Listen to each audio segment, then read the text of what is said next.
Aujourd'hui sur commentconfait.com, je vais vous montrer comment ne pas se faire avoir par un mail stupide reçu par en fait un faux service, par exemple de PayPal. Donc là, je viens de recevoir un mail de PayPal qui me dit que mon compte est sensible et qui me demande de mettre à jour mes informations. Donc déjà, première chose à bien faire, regardez qu'il n'y a pas de faute d'orthographe. Donc je le lis. Apparemment, il n'y a pas de faute d'orthographe, ou pas trop, du moins, enfin, c'est pas trop visible. Donc là, tout simplement, je vais regarder l'adresse email. Donc l'adresse email, je vois tout de suite que ça ne peut pas être PayPal. Car devant, il y a quelque chose devant PayPal. Donc voilà.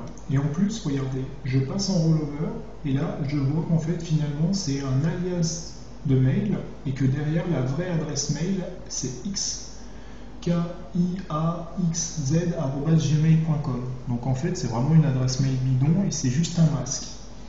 Donc déjà, rien que par cette information, je sais qu'il ne faut surtout pas cliquer sur le lien et en tout cas rentrer vos coordonnées bancaires. Bon, alors je vais maintenant vous donner un autre tuyau. Je vais quand même cliquer sur le lien. Alors, si vous êtes joueur, cliquez sur ce lien, mais d'abord, dans un premier temps, si vous êtes joueur comme moi, dans un premier temps, vous allez aller désactiver JavaScript.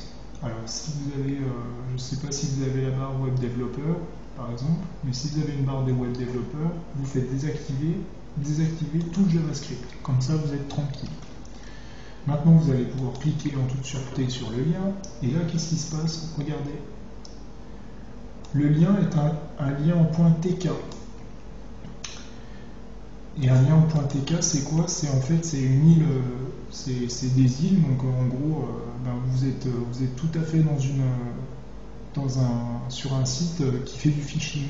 Donc en fait, c'est un site complètement bidon qui reprend un peu le style de PayPal et qui essaye de vous faire entrer vos coordonnées bancaires. Si je réactive le JavaScript, ne le faites pas, hein. Moi je le fais parce que voilà, mais je vous conseille pas de le faire. C'est pour vous expliquer. Donc, je vais réactiver le JavaScript. Vous allez comprendre ce qui va se passer. Tac. Au moment où je vais recharger la page, vous allez voir, l'adresse va se transformer. Regardez bien l'adresse ici, elle va se transformer. Hop. Et voilà.